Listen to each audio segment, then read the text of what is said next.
okay waxaan ku practice gareynaynaa conceptiga ah spanning tree right now waxaa ognahay switch kan oo switch B inuu yahay root bridge ki sababta root bridge loogu doorto waxay tahay ko waxaa la jiray priority ID by default each Cisco switch priority ID is 32769 by default haddii ay same ka wada noqdaan priority ID ga root bridge ka waxaa loo fiirinayaa who has the lowest MAC address switch kan markaa fiiriso MAC address ka ugu yar waa kan soo ku noqday 00 waa ka wada sameeyeen yihiin kan waa 0A kanna waa D ever iyo 23 yaa weyn 23 weyn that's why router B uu noqday bridge ID E oo 14 iyo 0 yaa yar 0 yaa yar that's why uu noqday adiga marka network admin markaa tahay waxaa laga yaabaa switch kan inuu branch yaalo switch kan inuu yaalo inta data center ka meesha wax laga qaadaa inuu yaalo so shaqadaada waxay tahay number 1 objective keena maxay ko waxaana laga rabaa in bridge ID ga router B aan ka dhigno the highest okay router C in aan ka dhigno the lowest in terms of bridge ID second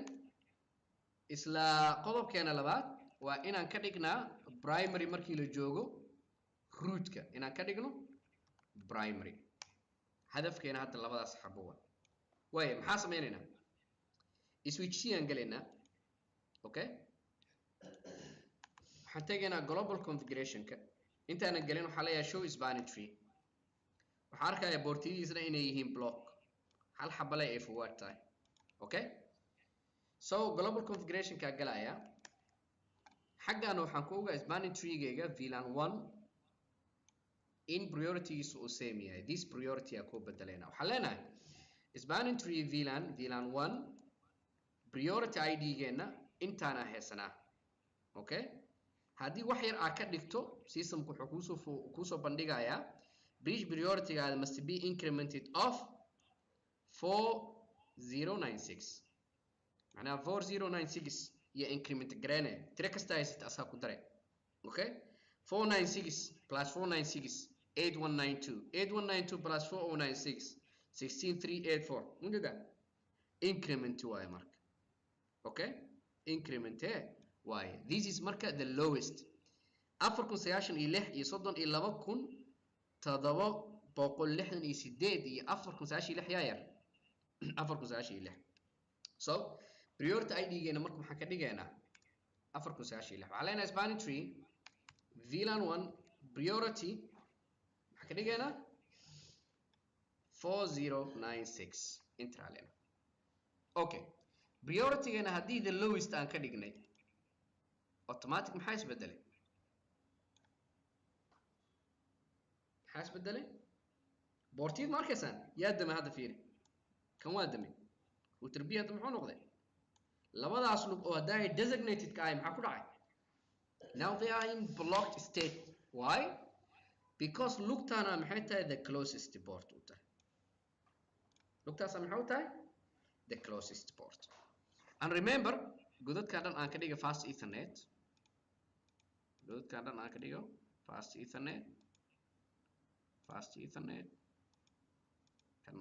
fast ethernet okay good sababta hada kan oo block u noqday maxay tahay because labadan lugaa daay waxay ahayd gigabyte area okay all in all hada maxaa fahanteen priority in la bedeli karo okay wait suuragal ma tahay anoo haysto the highest priority router C okay the highest priority na aan qalda bal si aan u aragno the highest priority haysanaya for example waxaan qaadanayaa numberka ugu weyn aan qaadanaa I have the highest priority highest priority markaa qaato refresh ay iraado systemka sidiisu ku noqonaa ka waran haddii aan ka dhigo systemkan root primary haddaa ka dhigi ka waran aan spanning tree VLAN 1 root primary maxaa dhacaya by default أنون بدلين priority ما بدل priority ID يا priority ID قوا بدل the highest أكيد أنا هو هسه the highest priority ID the highest MAC address أنا هاي بقول كده center كاهي right why because I'm the network administrator I decide waxa ka dhex dhacaya systemka wax systemka ka dhex dhacaya anaa decide gareynayo anaa go-aankeeda leh and that yaa anagana laga rabaa waayo waxyaabaha kale aan bedelayno waxay tahay ogaada costiyadan fiiri hadda router B labadan lug maxay u tahay designated ay u tahay lugta koowaad iyo lugta labaad maxay tahay designated okay designated maxaa waaye data waa forward gareyn kartaa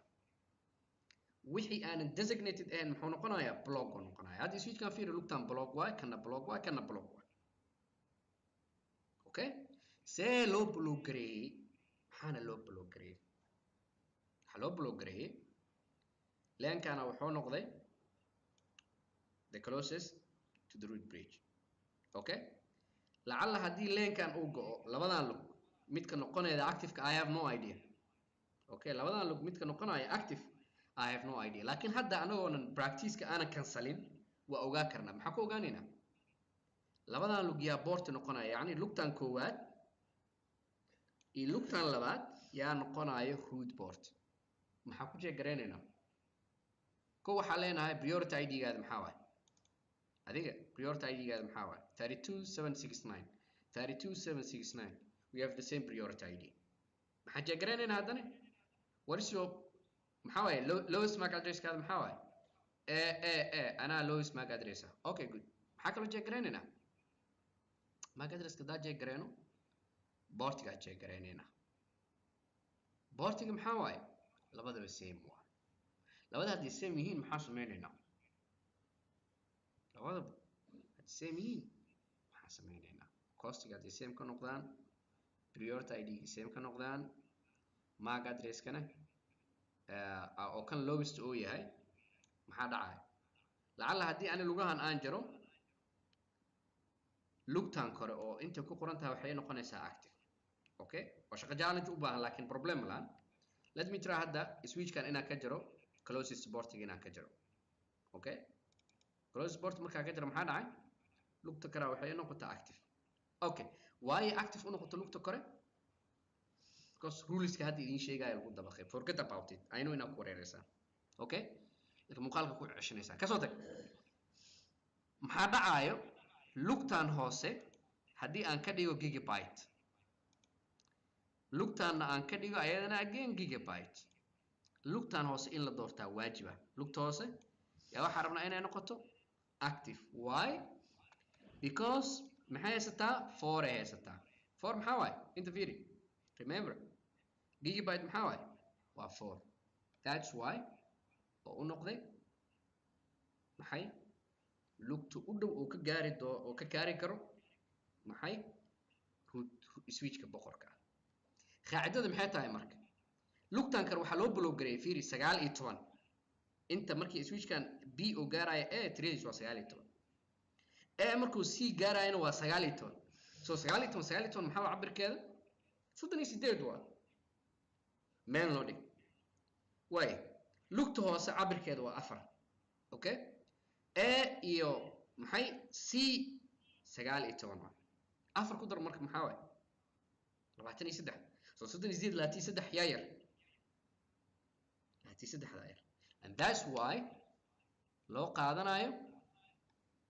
lugta hoose okay anaga waxaan baranay inaan tweaking sameyn karno because qof aan root ahna waxaa ka dhigina root asoo haysto the highest is it possible fast ethernet anoo haysto costiga inaan ka dhigo low let's try okay boortiga laakiin ma aqaan uu yahay kan okay 1 y okay 1 way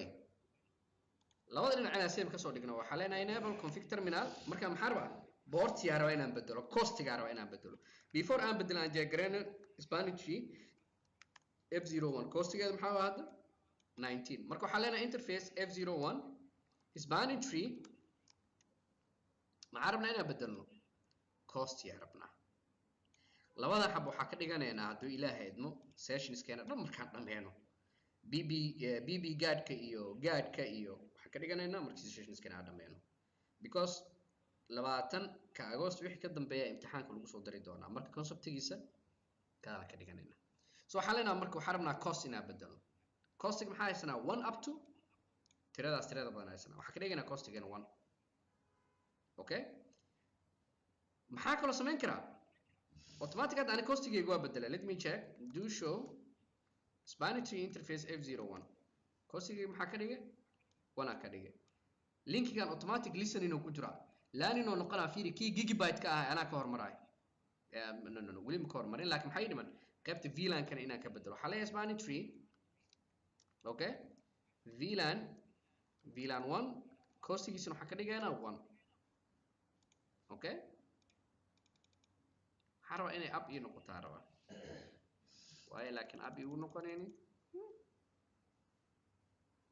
okay waskaaga soo laabanaynaa sababtii up u noqonayna hadduu ilaahay so sessionkeena caawa intaana ku ekeysiinaynaa practice waxaa rabaa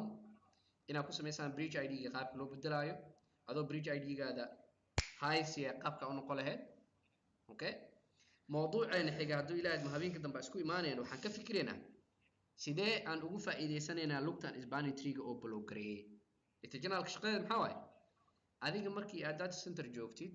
switcheskaada lugur badan ay ka baxayaan lugti lagaa xayiraa it means speed ay wataa speedkaas haddii lagaa xakameeyo khasaara ku sugan tahay